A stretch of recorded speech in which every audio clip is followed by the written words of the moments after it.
What is restricted to the seventh day is naming him, removing his hair, and slaughtering for him. But even the removal of the hair, except if there are problems, else we should do it on the seventh day.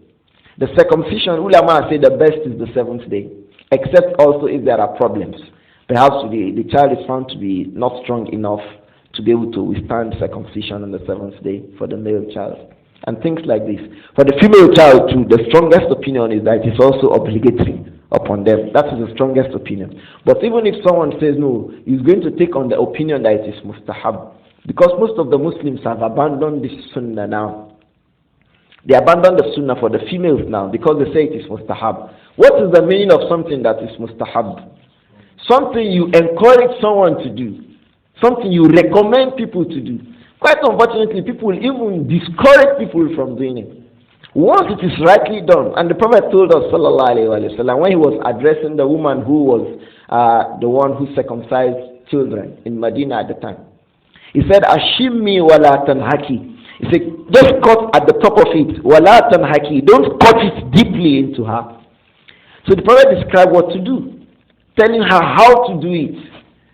So there is how to do it that the Prophet taught us, sallallahu alaihi wasallam. And it is from the 5 things in the fitrah, or from the 10 in the larger hadith of Anas bin Malik.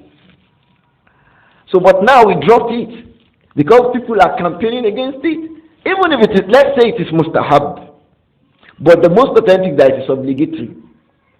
Because he told the one who accepted Islam, he said, "Alki anka sha'r al-kufri waqtatin." Go and remove the hairs of kufr from you, waqtatin, and then circumcise yourself. Get circumcised. So this command, waqtatin, al-amru lil-wahid, al-amru lil-kull, illa lil-nasr. When the Prophet ﷺ commands to one person in the ummah, like he commanded the one who prayed badly, irji' fasalli fa innaka lam tusalli. He said, go back and pray because you have not prayed. He was commanding everyone who prayed like that person to go back and pray. And that's why that hadith of Musi'u Salatahu is a hadith that has the most description of Salah in one single narration. And that's why Shaykh Al-Albani rahimahullah built his works in Salat al-Nabi on that hadith. Is the single hadith that's most all-encompassing in one single narration about Salah. So when the Prophet ﷺ commanded that person to shave his hair, waqtatin, sigatul amr, and then circumcise, he's commanding both men and women. If someone else says no, he was not commanding the women, dalil tafriq. You must bring a dalil that makes us understand that no, that command does not include the women. So anyone who does that has to bring the proof. Not proof of a statement of a person, but proof of a statement from wahyu. Because it is wahyu that is commanding. So no other than the wahyu should make taqsis. No other than the wahyu should make istisna, should exempt some people. So there should be a hadith. That's why I say that the most authentic, and this is the position of many of the scholars, like Al-Imam Ibn Taymiyyah rahimahullah, Al-Imam Ibn Al-Qayyim Al-Jawziyah rahimahullah. So there are scholars who have this opinion. But let's even say, yes, someone says it is mustahab. What is the meaning of something that is mustahab? Is something that is mustahab something you discourage people from doing, or something you do and encourage people to do? And that's why Imam Abu Hanifa, despite the fact that he holds that it is mandub in the level of mustahab, he says when a group of people decide that they are not going to do it, they must be fought by the Muslim community. When the people say that our own in this village or town or city or country of ours, we are not going to circumcise females again, you should fight them. The Muslim Ummah should fight the people. So how about that? The same thing with Adhan. When the people decide I will not call the Adhan again, it's legal to fight them. In fact, the companions will listen to Adhan to establish the presence of the Muslims in the place. So, but today, people have different dispositions to the circumcision of a female child because the non-Muslims are criticizing us for it.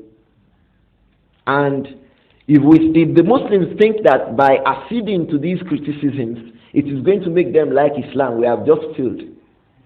Because the real aim is to get us out of Islam. Like Allah said, in istata'u. Once they are able to do that, they will do it. لو يود الذين كفروا لو يردونكم عن دينكم إن استطاعوا. So they want to take you away from the deen in as much as they are able to do so. So let's not seek to please them with which we serve Allah. So if it is mustahab, we do it mustahab. And the ulama mentioned that the women that are not circumcised, they like to have conjugal relations.